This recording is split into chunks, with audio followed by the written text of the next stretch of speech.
Most people don't fail during the holidays because of one meal. They struggle because they don't go in with a plan. Today, I'm going to give you that plan so you can celebrate and enjoy your favorite traditions and still protect your keto or carnivore progress. Because the holiday is just that. It's a day. It's not a 6-week excuse to start over in January. So you don't have to choose between being strict or giving up. The goal, as I always say, is not perfection, it's intention.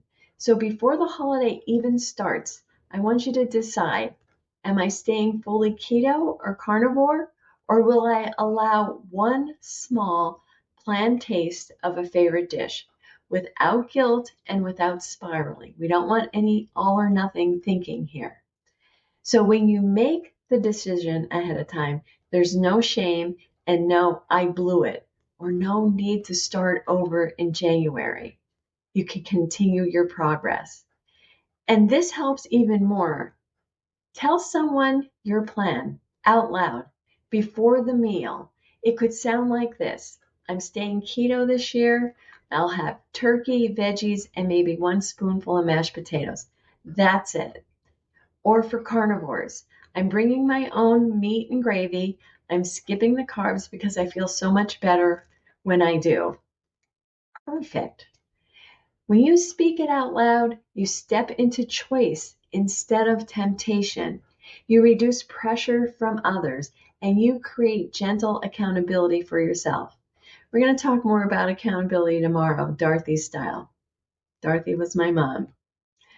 All right. So the problem isn't Thanksgiving dinner. It's leftovers, the cookies at work, the peppermint mochas, and I'll get back on track in January. So if you're keto, here's a strategy for your plate. Fill half your plate with protein first: turkey, ham, roast beef, whatever your tradition is. Then, if you choose to sample the classics, let it be 1 or 2 spoonfuls of mashed potatoes or stuffing, or a small taste of cranberry sauce, or one bite or a mini slice of dessert. Or better yet, bring your own keto dessert so you don't feel deprived. And if you're carnivore, bring foods you're proud of, like ribeye slices, deviled eggs, meatballs, pork belly, and liver pate. I never knew how good liver pate was. And bring your own bone broth gravy. You still celebrate, you just don't sacrifice how you feel tomorrow. So here are some practical hacks to make it easy. Eat protein before you go.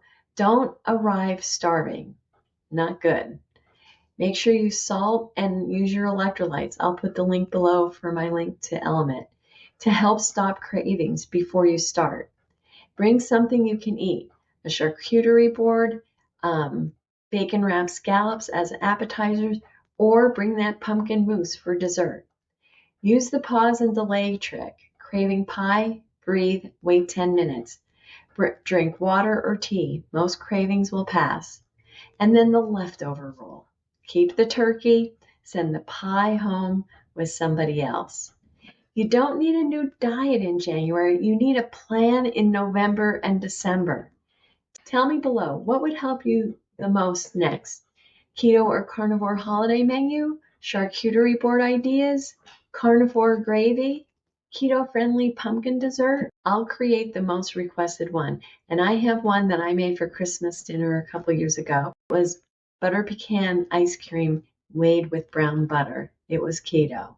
So we're not going backwards. Not this year. I'm Dr. Rose. I'll see you tomorrow for Accountability Daily Spoonful, Dorothy style.